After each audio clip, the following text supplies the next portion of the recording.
hari Minggu, selamat beribadah kembali.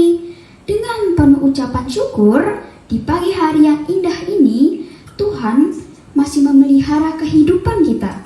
Dan aku berharap teman-teman semua penuh dengan sukacita untuk memulai ibadah kita dengan menaikkan pujian, yaitu Selamat Pagi Bapa.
Selamat pagi adik-adik.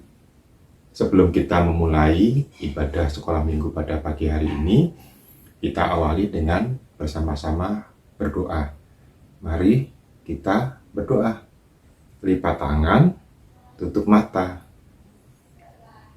Tuhan Yesus yang baik, terima kasih atas segala berkat dan penyertaan yang telah Kau berikan kepada kami selama ini ya Tuhan, sehingga telah Kau cukupkan kami dalam menjalani hidup ini, baik dari makanan, kesehatan, kasih sayang dari Papa dan Mama.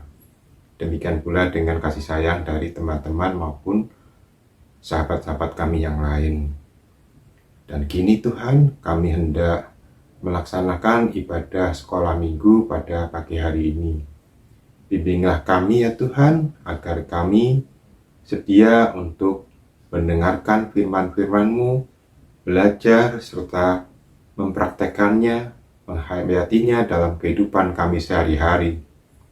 Demikian pula, kami pun Kau izinkan pula mempersembahkan lagu-lagu, pujian buat kemuliaan nama-Mu ya Tuhan.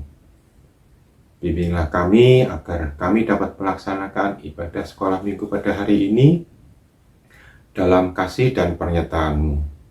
Terima kasih Tuhan Yesus. Amin.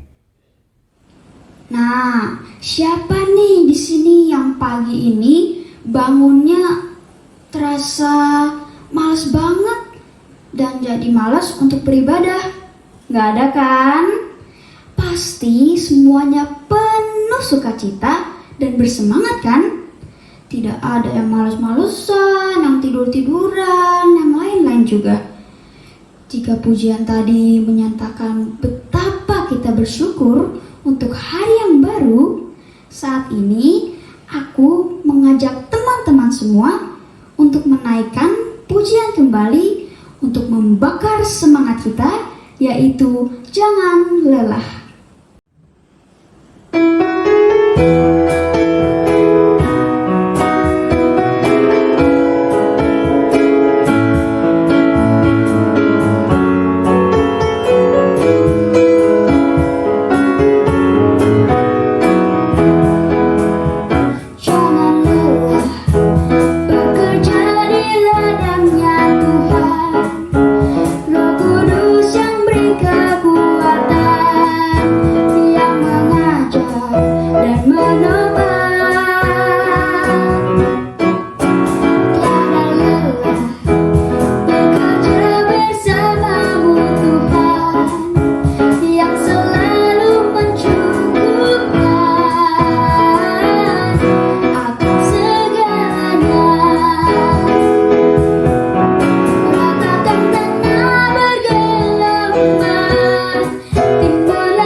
Teman-teman, sebentar lagi kita akan mendengarkan firman Tuhan. Yuk kita persiapkan hati dan pikiran kita untuk berfokus hanya kepada Dia. Adapun tema kita hari ini adalah mempertahankan Injil yang akan disampaikan oleh Kak Skider. Cerita di minggu ini masih berbicara mengenai sosok Paulus, di mana Paulus menulis suratnya yang ditujukan kepada Timotius. Cerita yang akan disampaikan oleh Kak Skider ini banyak mengulas tentang bagaimana mendorong jemaat saat itu untuk menjaga Injil, hidup beribadah, mengajar firman Allah, dan bertekun melalui sebuah kesulitan. Sebelum Kak Skida menjelaskan kepada kita, yuk kita angkat satu pujian terlebih dahulu, yaitu bagi Tuhan tidak ada yang mustahil.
Selamat hari Minggu, adik-adik Sekolah Minggu Pra-Remaja GKI Kota Wisata dan adik-adik dari denominasi manapun yang juga turut menikmati ibadah dari kanal YouTube GKI Kota Wisata.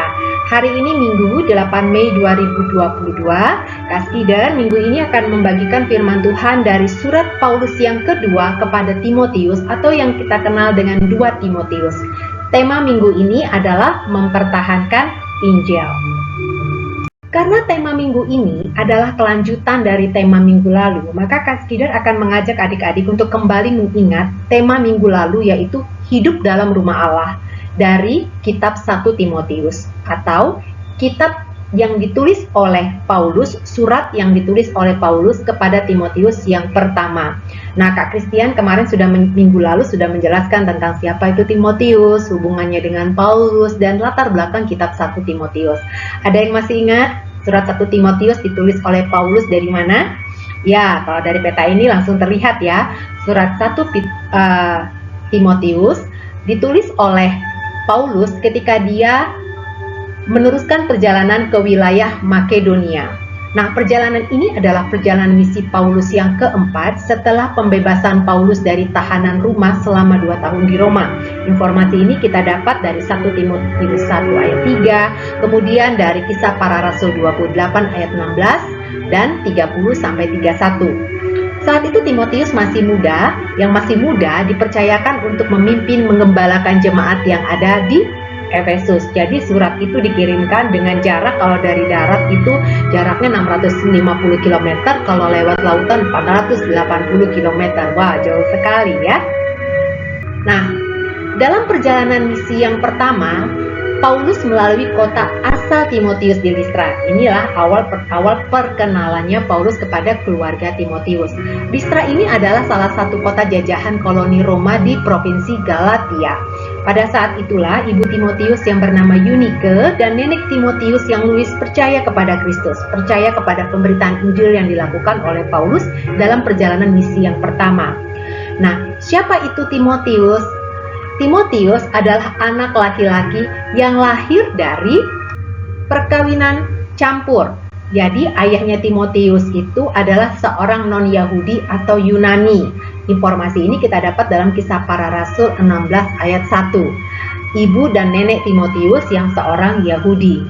Ibu dan neneknya Timotius sudah mengajarkan kitab suci Perjanjian Lama sejak kecil kepada Timotius.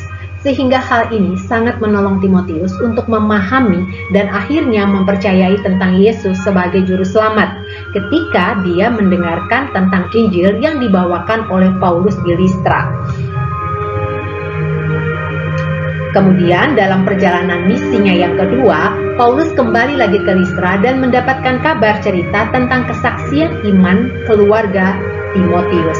Disinilah Paulus menjadikan Timotius rekan sekerjanya, sekaligus anak yang dikasih oleh Paulus dalam iman. Nah, Paulus mengajak Timotius melakukan perjalanan dan bekerja bersama Paulus hampir di sebagian besar perjalanan misinya yang kedua dan ketiga. Jadi Timotius ikut bersama dengan Paulus dalam perjalanan misi ini. Kita bisa melihat ini dari surat-surat yang ditulis oleh Paulus.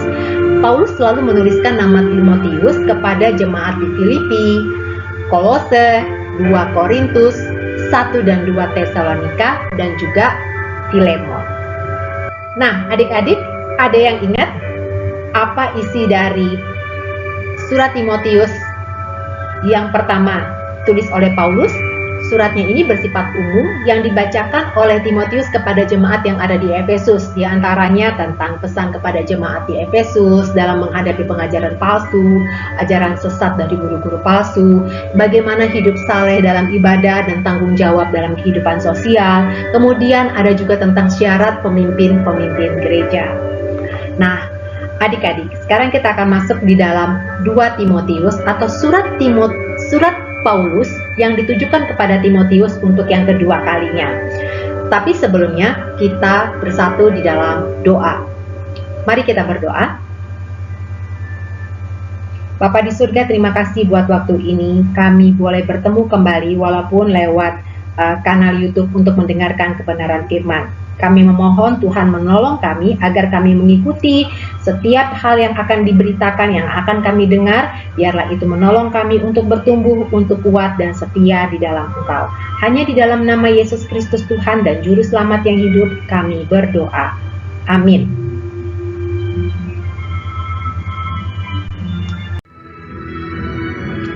Timotius ini adalah surat kedua yang ditujukan kepada Timotius secara pribadi ketika Paulus dalam penjara di Roma. Kenapa dia ada di Roma? Paulus waktu itu ditangkap oleh tentara Romawi di daerah Kaisarea Yerusalem. Dia di sana dipenjara selama 2 tahun. Tetapi kemudian Paulus mengajukan banding. Dia menggunakan haknya sebagai warga kehormatan Romawi, sehingga untuk itu dia harus disidang dan diproses di kota Roma. Jarak antara Yerusalem sama kota Roma saat itu adalah 3.620 km. Dari Kaisarea Yerusalem, Paulus dibawa ke Roma melewati perjalanan dengan kapal yang sangat panjang sekali. Melewati banyak pelabuhan-pelabuhan, kemudian harus berganti-ganti kapal penumpang, melewati gelombang, bahkan kapalnya sempat kandas ketika dia mendekati Roma.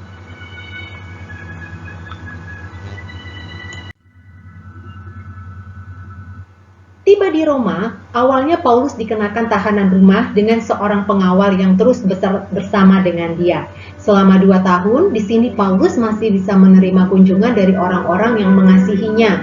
Dan Paulus masih memberitakan Injil kepada orang-orang yang datang meminta pengajaran tentang Yesus Kristus. Sampai kemudian, pada akhirnya, Paulus dimasukkan ke dalam penjara yang berada di bawah tanah.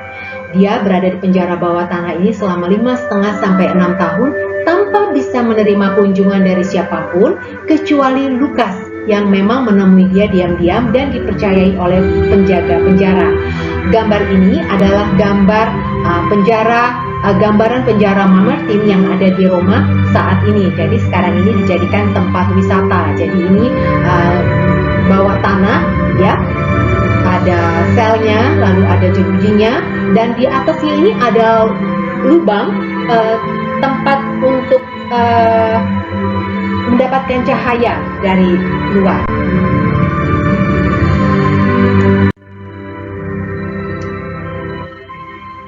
Di penjara bawah tanah, Paulus dibelenggu dalam satu ruangan yang sangat dingin, lembab, dan gelap. Di sini tentu saja Paulus tidak lagi bisa mendapatkan kunjungan. Dalam 2 Timotius 4 ayat 11, kita mendapatkan informasi hanya Lukas yang menemaninya. Dan dalam penjara, Paulus kemungkinan sangat bergantung pada sahabat-sahabatnya yang membawakan selimut atau kebutuhan lain melalui Lukas. Nah, adik-adik, seperti yang kita lihat dan pelajari dari minggu yang lalu dan review di awal, posisi Timotius saat Paulus dalam penjara di Roma ada di Efesus yang jaraknya 1.500 km.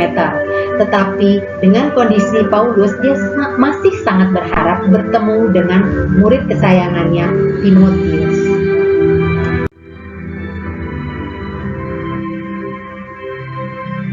Paulus sedang menunggu keputusan kerajaan Roma yang saat itu sedang dipimpin oleh kaisar yang terkenal sangat bengis dan kejam, yaitu Kaisar Nero.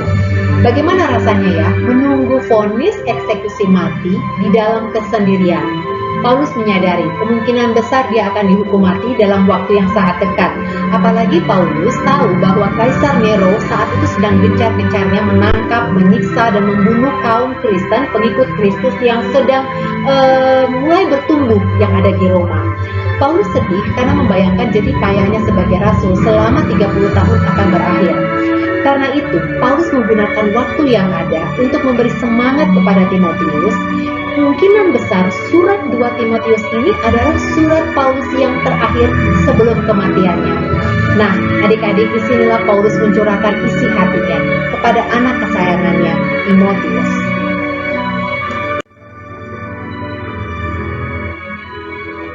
Bagaimana kita bisa membayangkan Paulus terkurung dalam tempat seperti ini? Dengan perasaan kesepian, kedinginan, letih, dan lemah tubuh. Dalam kondisi ini, Paulus merindukan ada yang mengunjunginya di penjara. Salah satunya adalah murid yang dikasihinya, yaitu Timotius. Dalam 2 Timotius 4, Paulus menuliskan dan mengulang sampai 2 kali, ayat 9, "Berusahalah supaya segera datang kepadaku." Lalu kemudian di ayat 21, di bagian akhirnya Paulus menuliskan, "Berusahalah kemari sebelum musim dingin." Nah, Paulus berharap bertemu Timotius sebelum dia menjalani vonis mati. Karena itu Paulus menuliskan pesan agar ketika Timotius datang membawakan hal-hal pribadi milik Paulus, seperti jubah, kitab-kitab, terutama perkamen. Itu sebabnya 2 Timotius disebut surat yang sangat pribadi, karena ada permintaan, ada keinginan, ada nasihat yang diberikan khusus kepada Timotius secara pribadi.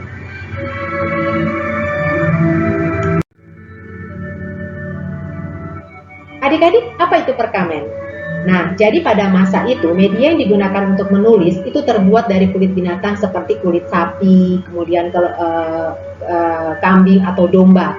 Jadi ada gulungan surat-surat penting yang Paulus berharap bisa dibawa ke penjara untuk dibaca, atau kemudian alat itu untuk digunakan sebagai untuk menulis. Paulus juga meminta dibawakan jubah.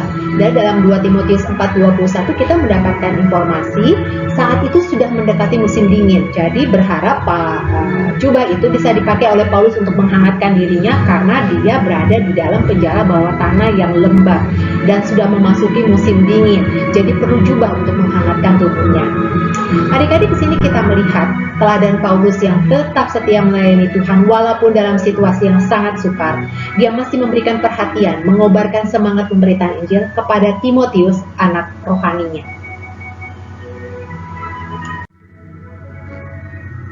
Padahal dalam penjara bawah tanah, cahaya yang diandalkan Paulus untuk menulis itu hanya sinar yang didapat dari lubang di atas penjara dan lampu dian untuk menulis yang seadanya. Ditambah Paulus sudah mengalami masalah dengan penglihatan matanya. Adik-adik, sekarang kita akan belajar melihat apa pesan pribadi yang dibawakan oleh Paulus ditulis dalam 2 Timotius kepada anak rohani yang dikasihinya melalui pembacaan Alkitab. Mari kita simak pembacaan Alkitab yang pertama dari 2 Timotius 1 ayat 7 sampai 14. 2 Timotius 1 ayat 7 sampai 14. Sebab Allah memberikan kepada kita bukan roh ketakutan, melainkan roh yang membangkitkan kekuatan, kasih dan ketertiban. Jadi janganlah malu bersaksi tentang Tuhan kita, dan janganlah malu karena aku, seorang hukuman karena Dia. Melainkan ikutlah menderita bagi Injilnya oleh kekuatan Allah. Dialah yang menyelamatkan kita dan memanggil kita dengan panggilan kudus, bukan berdasarkan perbuatan kita, melainkan berdasarkan maksud dan kasih karunia-Nya sendiri, yang telah dikaruniakan kepada kita dalam Kristus Yesus sebelum permulaan zaman, dan yang sekarang dinyatakan oleh kedatangan Juru Selamat kita Yesus Kristus, yang oleh Injil telah mematahkan kuasa maut dan mendatangkan hidup yang tidak dapat binasa. Untuk Injil inilah aku telah ditetapkan sebagai pemberita, sebagai rasul, dan sebagai guru. Itulah sebabnya aku menderita semuanya ini, tetapi aku tidak malu, karena aku tahu kepada siapa aku percaya, dan aku yakin bahwa Dia berkuasa memeliharakan apa yang telah dipercayakannya kepadaku hingga pada hari Tuhan. Peganglah segala sesuatu yang telah engkau dengar daripadaku sebagai contoh ajaran yang sehat, dan lakukanlah itu dalam iman dan kasih kepada Yesus Kristus. Peliharalah harta yang indah yang telah dipercayakannya kepada kita oleh Roh Kudus yang diam di dalam kita. Paulus memberi pesan semangat agar Timotius sungguh-sungguh memelihara Injil, tetap memberitakan Kristus, bersedia menderita bersama Yesus, terus sampai akhir hidupnya Timotius. Paulus mengingatkan kuasa Roh Kudus yang membangkitkan kekuatan dalam setiap kesukaran pemberitaan Injil. Lalu kemudian ada kasih untuk menolong jemaat yang mengalami kesulitan dan aniaya, dan didorong untuk memberi pengajaran yang benar. Dan ketertiban. Paulus juga mengingatkan kembali Timotius dan juga kepada kita bahwa panggilan menjadi teladan dan memberitakan Injil yang diterima bukan karena perbuatan baik, tetapi karena kasih karunia dan keselamatan yang sudah kita terima dari Yesus Kristus. Alasan Paulus menuliskan pesan ini kepada Timotius adalah karena Paulus mengenal dengan baik dan benar siapa Yesus lewat pembelajaran kitab Perjanjian Lama. Adik-adik masih ingat ya, kalau Paulus itu adalah seorang yang dari mudanya hidup sebagai orang Farisi menurut mazhab yang paling keras dalam agama Yahudi. Bahkan dibesarkan dan mendapatkan didikan seorang Gamaliel. Gamaliel itu adalah rabi yang sangat terkemuka dan disegani oleh bangsa Yahudi. Nah, Paulus ini tadinya penentang, penganiaya, bahkan membunuh pengikut Yesus. Tetapi dia dipakai oleh Tuhan untuk memberitakan Injil.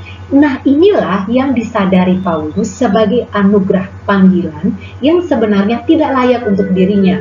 Paulus mengalami pertemuan dengan Tuhan yang benar dan akhirnya belajar dengan sungguh-sungguh dan mengenal siapa Yesus yang bahkan mau menderita dianiaya untuk Injil. Paulus berpikir bahwa derita yang dialaminya itu tidak sebanding dengan penderitaan Yesus sampai mati di salib. Nah, jadi kalau sekarang Paulus merasakan penderitaan, itu karena sekarang Paulus tahu bahwa yang diberitakan itu adalah Yesus Kristus Juru Selamat. Inilah yang menjadi dasar dari kesetiaan dan kesungguhan Paulus mempertahankan Injil. Dan inilah yang mendorong Paulus untuk menyampaikan pesan ini kepada Timotius. Nah, adik-adik, di ayat berikutnya kita dapat melihat membaca apa yang dikatakan oleh Paulus. Dia yang dulunya seorang penganiaya berbalik menjadi pengasih, sabar, bahkan mengampuni dan mengasihi orang-orang yang menganiaya dirinya selama pemberitaan Injil. Paulus memberikan pesan kepada Timotius agar semua yang diajarkan dapat dilakukan dan dipelihara. Peganglah segala sesuatu yang telah engkau dengar daripadaku sebagai contoh ajaran yang sehat, dan lakukanlah itu dalam iman dan kasih dalam Kristus Yesus. Peliharalah harta yang indah. Jadi, supaya Timotius tidak malu kepada Paulus yang dipenjara, menderita aniaya. Dia dipenjara karena imannya kepada Juru Selamat. Kenapa Paulus memberi pesan ini? Karena dia khawatir Timotius mendapatkan berita di Efesus yang terdapat beritanya adalah bahwa Paulus ditangkap di Roma karena dia dianggap seorang pemberontak kepada Kaisar Nero dan kepada pemerintah saat itu. Tetapi dengan informasi yang didapat dari Paulus kepada Timotius mendapat pemahaman bahwa apa yang dilakukan oleh Paulus di penjara di Roma bukan karena dia pemberontak, tapi karena imannya kepada Juru Selamat. Nah, adik-adik, sekarang kita akan masuk dan melihat kembali bagian dari surat yang diberikan oleh Paulus kepada Timotius dari 2 Timotius 2 ayat 1 sampai 7. Mari kita akan menyimak pembacaan firman dari teman kami. Bab 2 ayat yang 1 sampai 7. Sebab itu, hai anakku, jadilah kuat oleh kasih karunia dalam Kristus Yesus. Apa yang telah engkau dengar daripadaku di depan banyak saksi, percayakanlah itu kepada orang-orang yang dapat dipercayai, yang juga cakap mengajar orang lain. Ikutlah menderita sebagai seorang prajurit yang baik dari Kristus Yesus. Seorang prajurit yang sedang berjuang, tidak memusingkan dirinya dengan soal-soal penghidupannya, supaya dengan demikian ia berkenan kepada komandannya. Seorang olahragawan hanya dapat memperoleh mahkota sebagai juara apabila ia bertanding menurut peraturan-peraturan olahraga. Seorang petani yang bekerja keras haruslah yang pertama menikmati hasil usahanya. Perhatikanlah apa yang kukatakan. Tuhan akan memberi kepadamu pengertian dalam segala sesuatu. Demikianlah pembacaan Alkitab kita hari ini. Kita tadi sudah mendengarkan pembacaan dari 2 Timotius 2 ayat 1 sampai 7. Panggilan untuk ikut menderita. Waduh, siapa yang siap untuk menderita? Wow, luar biasa sekali. Surat ini dituliskan oleh Paulus kepada Timotius agar Timotius siap untuk menderita sebagai pengikut Kristus, sebagai pemberita Injil.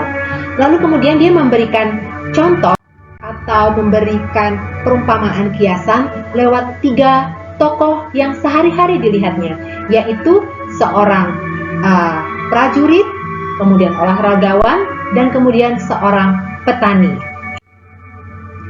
Kenapa prajurit? Karena jangan lupa, Paulus selama di penjara, tahanan rumah, dan di bawah tanah, dia selalu melihat seorang tentara Romawi yang bertugas menjaga dia.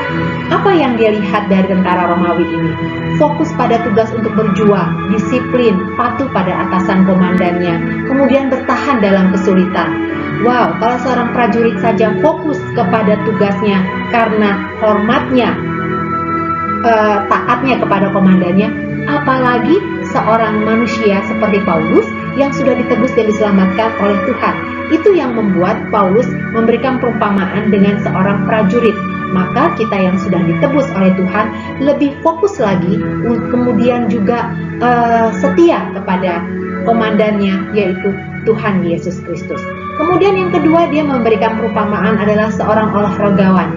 Jangan lupa, pada masa itu Kaisar Nero sering mengadakan perlombaan atau olimpiade yang sangat terkenal, dan pemenangnya diberikan penghargaan tertinggi berupa mahkota dari daun zaitun. Itu sebabnya di olimpiade sekarang yang internasional sekarang ini selalu dikenakan di atas kepalanya itu adalah lingkaran dari pohon daun dari zaitun.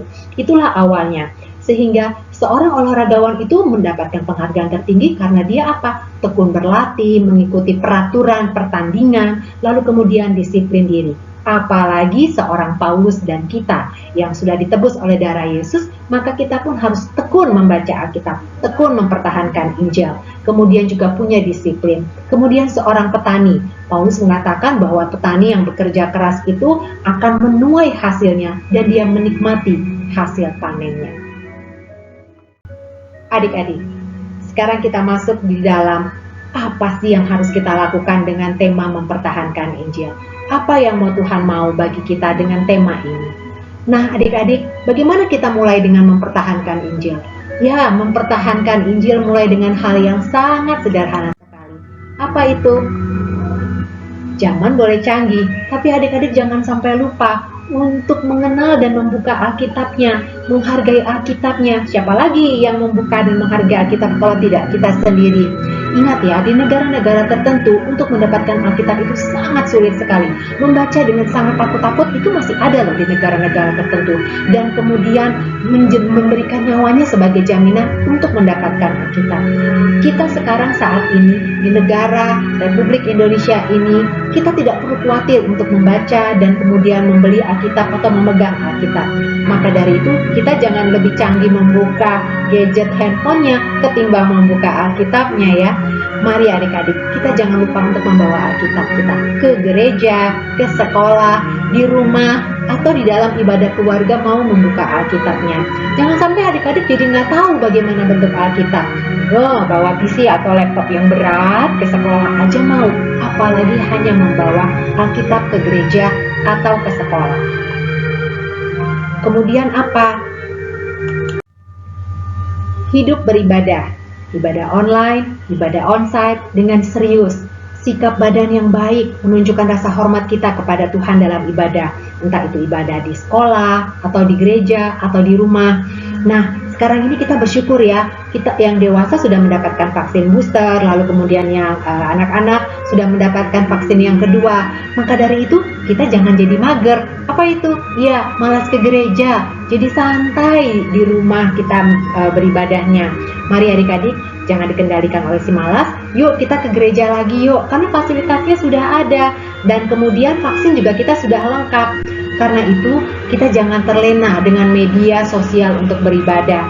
Adik-adik, mari kita memanfaatkan waktu dan kesempatan ini untuk bersekutu bersama dengan teman-teman seiman, bersama dengan orang-orang percaya. Kita mendengarkan firman dan memuliakan Tuhan di dalam gereja. Kemudian bertekun dalam kesulitan, mempertahankan Injil. Waduh, apa yang harus kita merasa kesulitan? Itu sebabnya di dalam setiap ibadah ada doa syafaat untuk bangsa dan negara. Kita berdoa untuk keamanan, untuk kesatuan, untuk persatuan, untuk kebinekaan. Kita berdoa untuk pemerintah dan jajaran yang paling tinggi, presiden sampai yang paling rendah. Itu sebabnya kita mempertahankan Injil dengan hal-hal yang sederhana seperti itu ya. Kemudian kita jangan lupa juga mempertahankan Injil seperti yang ditulis oleh Paulus kepada Timotius adalah dengan memberikan pengajaran lewat kasih, lewat integritas hidup, lewat teladan sebagai anak-anak Tuhan. tidak kompromi dengan budaya menyontek, menyalin tugas, kopas dari teman atau dari media yang lain, tidak kompromi dengan kemalasan seperti yang tadi, jadi malas buka Alkitab, malas bawa Alkitab, kemudian malas ke gereja, malas berdoa. Kita juga tidak kompromi dengan pergaulan, seperti yang disampaikan oleh Paulus kepada jemaat di Korintus dalam 1 Korintus 15 ayat 33. Janganlah kamu sesat. Pergaulan yang buruk itu merusak kebiasaan yang baik. Jadi kalau kamu sudah mendapatkan atau mempunyai kebiasaan yang baik yang diajarkan oleh papa, mama, atau orang tua, atau guru, mari itu diteruskan dimanapun kamu berada. Di sekolah, di gereja, kalau nanti bertemu dengan teman-temannya bersekutu bersama, dimanapun berada. Kita menjadi teladan, tidak kompromi, menjadi berkat dalam pergaulan. Adik-adik, kesukaran apa yang kita hadapi saat ini untuk setia kepada Tuhan dalam mempertahankan Injil? Sangat jauh dan tidak sebanding dengan kesukaran yang dihadapi oleh Paulus. Bahkan Paulus harus mati ya karena pemberitaan Injilnya. Menurut informasi berita yang kita dapatkan dari bacaan-bacaan, Paulus akhirnya harus mati dengan kepala yang harus dipenggal atau dipancung seperti itu ya. Dan sebelumnya mendapatkan penyiksaan sesah yang menyakitkan bagi Paulus. Nah adik-adik, saat ini kita diminta mempertahankan Injil. Seperti tadi yang Kak Skida sudah sampaikan, bahwa mari tekun membaca Alkitab, kemudian kita mau membawa Alkitab, tidak malu dengan iman kita sebagai pengikut Tuhan. Mari kita bersyukur dengan respon ketaatan kepada Tuhan. Tekun mendengarkan kebenaran firman, ajaran yang sehat, dan melakukan dengan tiada menyerah. Sekalipun kamu pernah jatuh, bangkit lagi, karena seperti yang dikatakan Paulus, ada Roh Kudus yang memimpin kita. Peganglah segala sesuatu yang telah engkau dengar daripadaku sebagai contoh ajaran yang sehat, dan lakukanlah itu dalam iman dan kasih. 2 Timotius 1 ayat 13. Mari kita bersatu di dalam doa. Bapa di surga, terima kasih buat banyak kesempatan yang kau berikan kepada kami, khususnya anak-anakmu, di dalam situasi dan kondisi negara Kesatuan Republik Indonesia seperti saat ini. Kami mau mempertahankan Injil seperti yang katakan oleh Paulus kepada Timotius dengan apa adanya kami dalam kehidupan kami sehari-hari. Kami mau belajar taat untuk merenungkan firman Tuhan. Kami tidak malu dengan iman kami sebagai seorang pengikut Kristus. Tolong kami yang masih muda ini, agar kami boleh berlatih, kami boleh kuat, kami boleh belajar, sampai kami nanti dewasa, setia di dalam Tuhan. Terima kasih Tuhan Yesus, hanya di dalam nama-Mu, Yesus Kristus, Engkau Tuhan dan Juru Selamat kami yang hidup, yang diberitakan oleh Paulus, yang juga kami imani. Kami berdoa dan bersyukur. Amin. Wah, luar biasa ya teman-teman, firman Tuhan yang sudah kita dengar tadi. Semakin memberi gambaran dengan jelas bagaimana kita seharusnya tetap sungguh-sungguh dan bertekun dalam mencintai firman Tuhan. Teman-teman, kita akan menaikkan doa-doa syafaat kita. Doa syafaat kita akan dipimpin oleh teman-teman kita. Teman-teman, marilah kita berdoa. Tuhan Yesus yang baik, terima kasih Tuhan atas berkat-berkat-Mu yang boleh kami terima pada hari ini Tuhan. Tuhan, sebentar lagi kami akan menaikkan doa syafaat kami Tuhan. Yang pertama, kami berdoa untuk sekolah minggu online kami ini Tuhan, agar kiranya sekolah minggu online ini bisa berjalan dengan baik Tuhan, terutama kakak-kakak kelas sekolah minggu Tuhan, agar kiranya bisa mengajar dengan baik Tuhan. Kami juga memberkati Tuhan untuk sekolah kami Tuhan, kiranya kami bisa belajar dengan konsentrasi untuk penilaian akhir tahun kami yang akan mendatang Tuhan. Kiranya Tuhan juga memberkati kesehatan jiwa dan raga kami Tuhan, agar kiranya bisa sehat selalu Tuhan, terutama mungkin ada teman-teman kami atau kakak-kakak yang lagi sakit Tuhan. Kiranya Tuhanlah yang memulihkan mereka, agar kiranya mereka bisa melanjutkan aktivitas mereka dengan baik Tuhan. Kami juga berdoa untuk bangsa dan negara kami Tuhan, kiranya kebijaksanaannya bisa baik Tuhan, terutama presiden dan menteri-menteri, agar kiranya bisa menjadikan dan memimpin negara ini Tuhan, agar kiranya bisa menjadi bangsa yang besar dan bijaksana dan takut akan Allah Tuhan. Terima kasih Tuhan untuk semuanya. Dalam nama Tuhan Yesus kami berdoa. Amin. Kini tiba saatnya kita diberi kesempatan untuk mengumpulkan persembahan.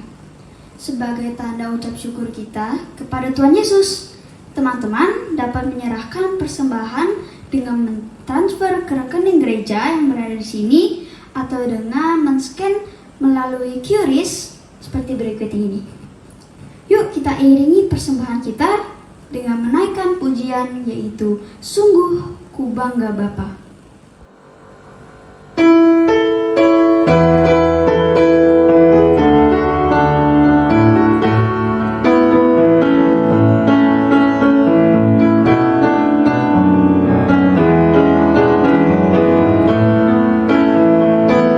Sungguh ku bangga Bapa, punya Allah seperti Engkau. Sungguh ku bangga Yesus atas segala pengorbananmu.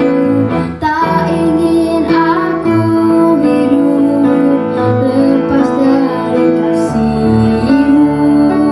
Kasih-Mu menyelamatkan dan beri pengharapan.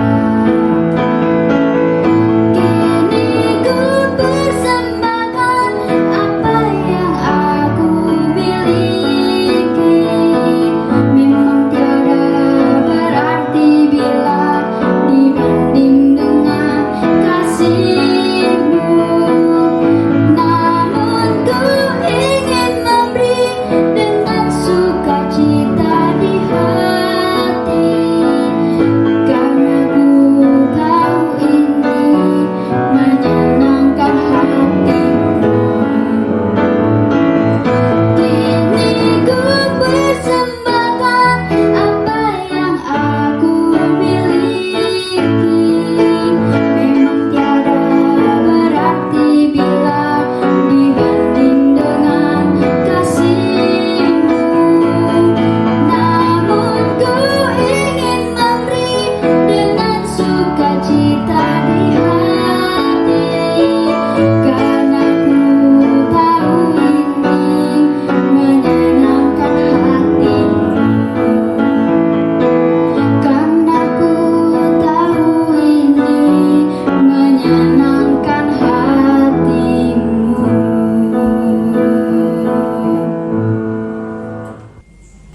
Adik-adik, mari kita bawa persembahan kita di dalam doa. Mari kita berdoa.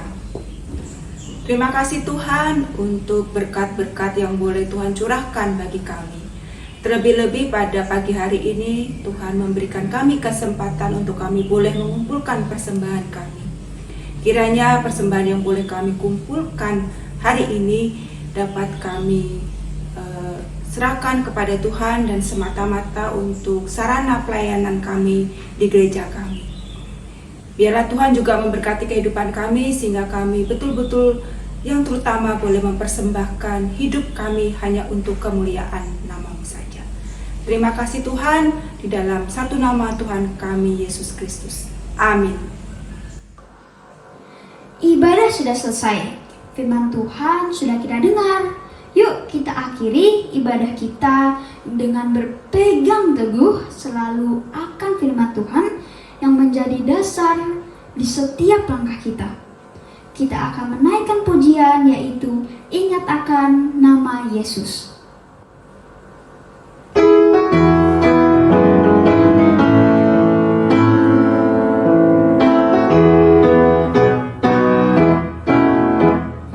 Ingat akan nama Yesus, kau yang susah dan sedih. Nama itu menghiburmu, mana saja kau pergi. Indahlah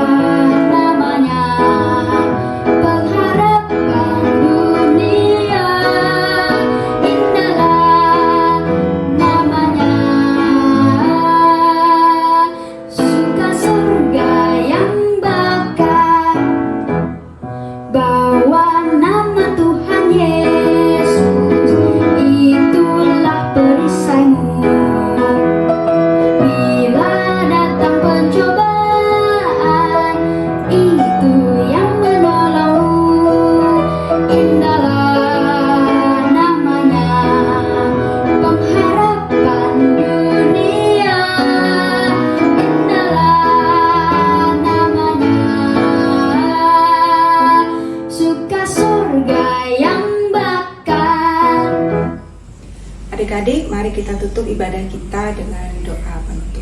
Mari kita berdoa. Terima kasih Bapa, ibadah kami pada pagi hari ini sudah selesai. Terima kasih untuk setiap firman yang boleh Tuhan taburkan bagi kami pada hari ini.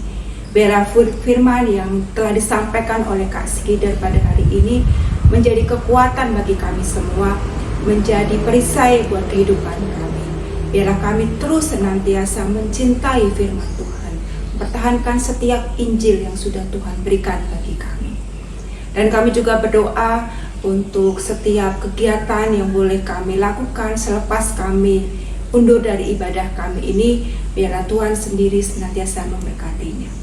Dan Tuhan, bila sebentar lagi kami akan mengakhiri ibadah kami ini dengan membacakan doa Bapa kami. Bapa kami yang ada di surga, dikuduskanlah namamu, datanglah kerajaanmu, jadilah kehendak-mu di bumi seperti di surga.